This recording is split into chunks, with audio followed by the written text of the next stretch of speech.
Assalamualaikum warahmatullahi wabarakatuh. Oke, hai teman-teman, nama saya Muhammad Adel Taufik Rahman dari Fakultas Agama Islam semester 5. Saya di sini membuat video untuk ujian tengah semester dalam mata kuliah Etika Politik dan Filsafat dan di dosen pengampui oleh Bapak Syarif Khalili. Oke, yang pertama-tama saya akan menjelaskan sejarah pesantren yang ada di Indonesia. Yang pertama, dalam jurnal At-Tadib Sejarah Pesantren Indonesia yang ditulis Herman DM dijelaskan bahwa pesantren setidaknya mempunyai 3 unsur, yakni kiai, guru, asrama, dan pondok. Selanjutnya, banyak orang yang memaknai pesantren semata-mata dengan bentuk bangunan fisik pesantren itu tersendiri. Di sisi lain, tidak sedikit pula yang mengenal pesantren dari perspektif yang lebih luas, yakni perannya dalam penyebaran Islam di Indonesia, mulai dari membentuk dan memelihara kehidupan sosial, kultural, hingga keagamaan politik. Lebih lanjut, kata pesantren yang berakar dari kata santri dengan imbuhan pe diawali dan an diakhiri dapat diartikan sebagai tempat tinggal para santri. Istilah pesantren pada dasarnya merupakan sebuah tempat pendidikan Islam tradisional yang di dalamnya juga terdapat asrama bagi santri dan atau muridnya. Dengan kata lain, para siswa tinggal bersama dan belajar ilmu agama di bawah bimbingan guru kiai yang dikenal bimbingan guru atau kiai. Biasanya berdirinya pondok pesantren bermula dari seorang kiai atau ulama atau orang yang berilmu agama Islam yang menetap di suatu tempat. Kemudian datanglah para santri yang hendak belajar berbagai ilmu agama kepadanya. Tidak santri yang ingin belajar berasal dari daerah yang sangat jauh. Untuk itu kemudian dibangun pula tempat bermukim para santri di sekitar kediaman kiai tadi.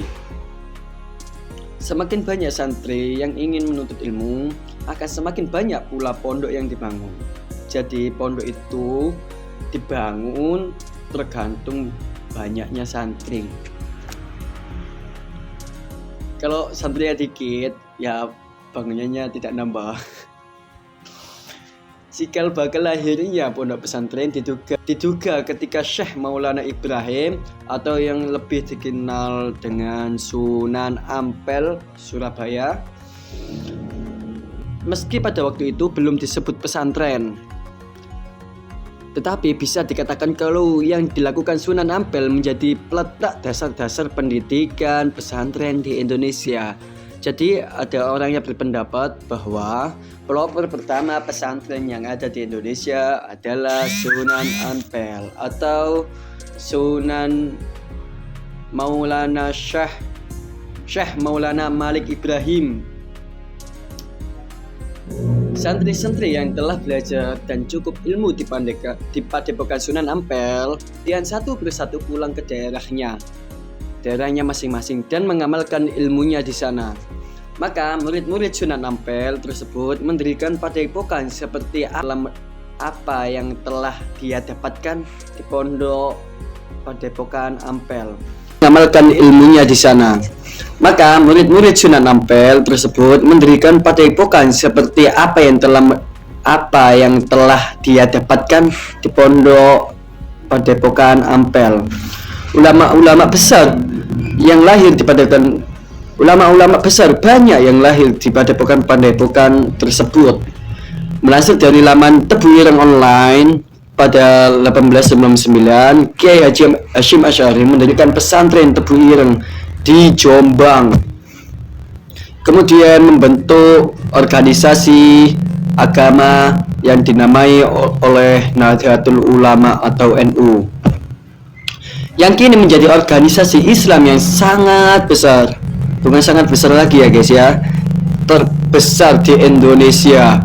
Di sisi lain, rekan seperguruan Kiai Haji Hashim di Mekah, yaitu Kiai Haji Ahmad Dahlan, yang mendirikan organisasi agama Islam Muhammadiyah, mendirikan pusat pendidikan Islam yang lebih modern dengan kurikulum yang sangat sedikit berbeda.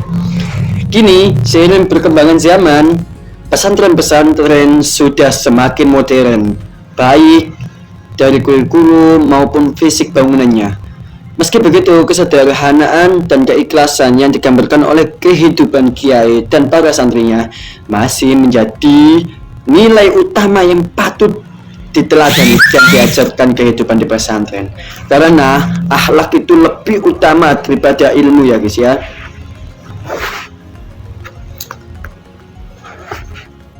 Oke, ini jawaban soal yang kedua, yakni soalnya pengaruh pesantren di Indonesia.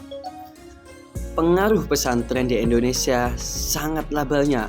Pesantren sebagai sebuah institusi pendidikan memiliki unsur tersendiri yang membuat ia dinamai pesantren. Zamakshari Dovier mencatat dalam bukunya Tradisi Pesantren, ada 5 hal yang menjadi elemen pesantren, yakni masjid, asrama atau pondok, kiai, santri, dan pengajar kitab klasik. 5 hal tersebut tidak lepas dari pesantren.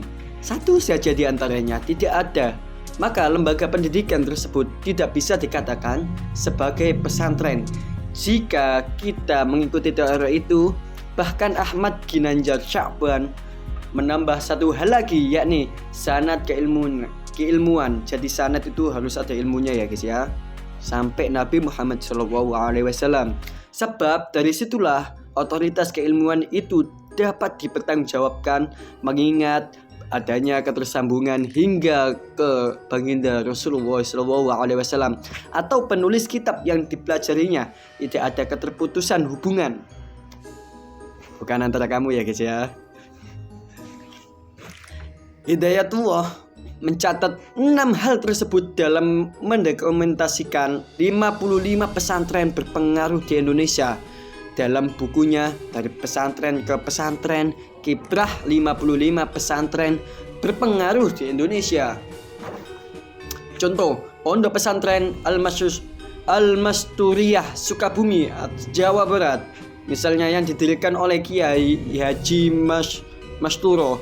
Penulis menjelaskan perjalanan akademik sang pendiri dari satu pesantren ke pesantren lainnya demi mengais pengetahuan keagamaan yang lebih mendalam lagi. Mulai dari belajar kepada ayahnya, lalu ke Kiai Asy'ari di Pondok Pesantren Cibalung, lalu ke Pondok Pesantren di Parkulon yang dipimpin oleh Kiai Haji Kartobi. Tidak berhenti di situ saja, Kiai Haji Masyuro mengaji kepada Kiai Haji Hasan Basri dan Kiai Haji Muhammad Kurdi di Pondok Pesantren Cicurug, kepada Kiai Haji Ghazali di Pondok Pesantren Paladang, kepada Kiai Haji Muhammad Siddiq di Pondok Pesantren Sukamantri, hingga ke Pondok Pesantren Pintuhe yang diasuh oleh Kiai Haji Munajat. Sebelum kembali ke kampung halamannya, ia menamatkan pengembaraannya keilmuan di Pondok Pesantren Cantayan yang dipimpin oleh Kiai Haji Ahmad Sanusi. Deskripsi di atas menggambarkan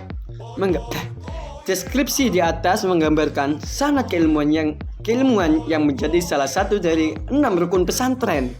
Penjelasan tersebut menunjukkan bahwa pengetahuan yang ditransmisikan dalam pesantren dapat dipertanggungjawabkan, mengingat ada 2 hubungan yang harus terus bersambung dari kiainya sampai pendahulunya. Tidak ada materi tidak ada materi yang diajarkan kepada para santri kecuali kiai sudah menerimanya dari gurunya terdahulu. Namun, ada juga beberapa pesantren yang tidak ia jelaskan salah satu dari 6 unsur di atas. Penulis justru mayoriti pendidikan formalnya tidak menjelaskan proses transmisi pengetahuan agamanya, kurikulum keagamaannya, dan hal-hal yang berkaitan dengannya. Jauh sebelum Indonesia berdiri, pesantren sudah kokoh kekhasan dari keilmuan dan 6 elemen pokoknya di dalamnya. Tak ayal dari rahimnya lahir tokoh-tokoh besar yang menanamkan sumbangsih besar bagi pembangun negeri ini. Sebut saja Hadratus Syekh Kiai Haji Hasyim Asy'ari, putranya yang menjadi bagian dari sentra pendirian Indonesia.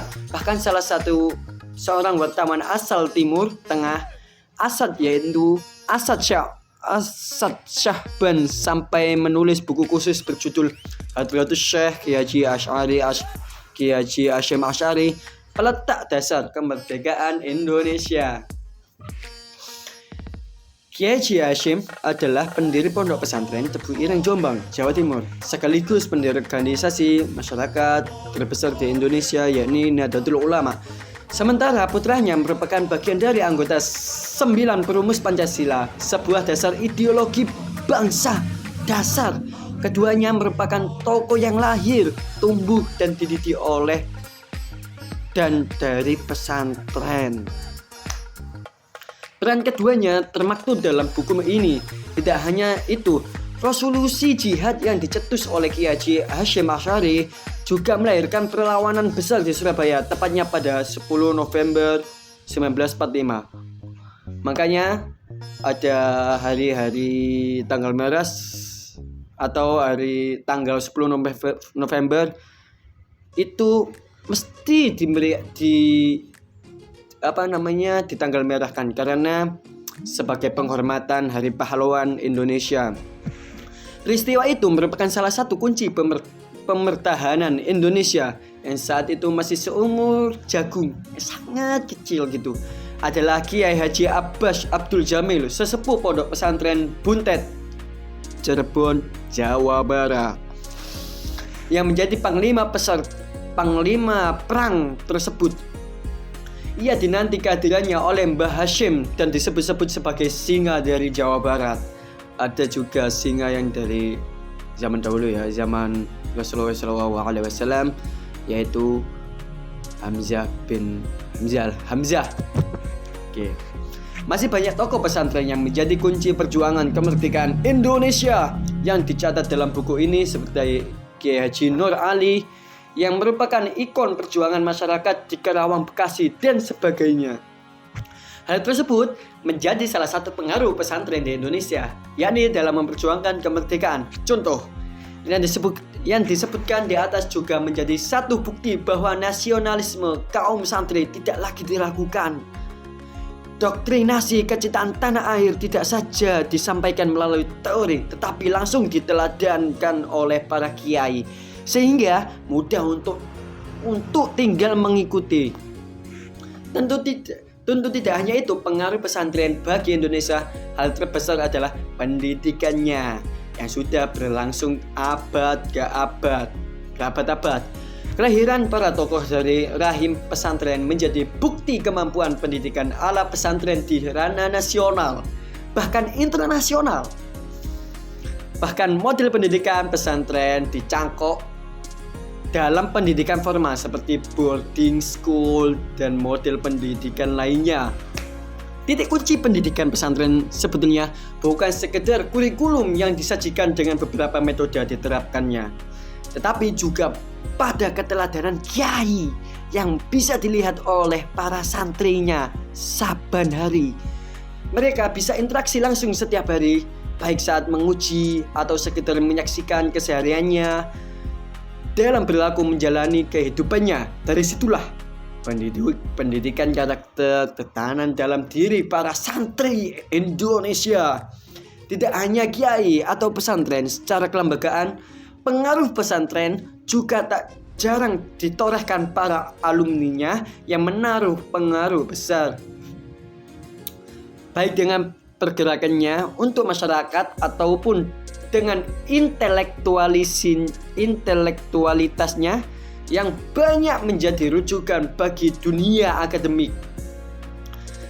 Buku ini menunjukkan kepada para pembaca bahwa pesantren dengan segala ketradisionalannya mampu memberikan perubahan positif besar bagi kemajuan bangsa dan negara Indonesia. Pesantren-pesantren yang ditulis hanyalah sebagai contoh saja di antara puluhan ribu pesantren yang terdaftar dalam Kementerian Agama. Setidaknya, buku ini cukup memberikan potret pesantren sesungguhnya yang dewasa. Ini kerap dituduh menjadi seorang radikalisme, jumud, kuno, ketinggalan zaman, tidak modern, dan segala stigma lainnya tidak terbukti. Oke, sekian dari saya.